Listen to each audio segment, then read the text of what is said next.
In this video, we'll show you how to install and prepare the slow juicer.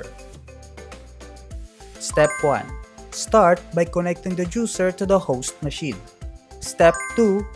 Install the filter securely into place. Step 3. Place the screw shaft into the center of the filter bracket. Step 4. Attach the feeding cap.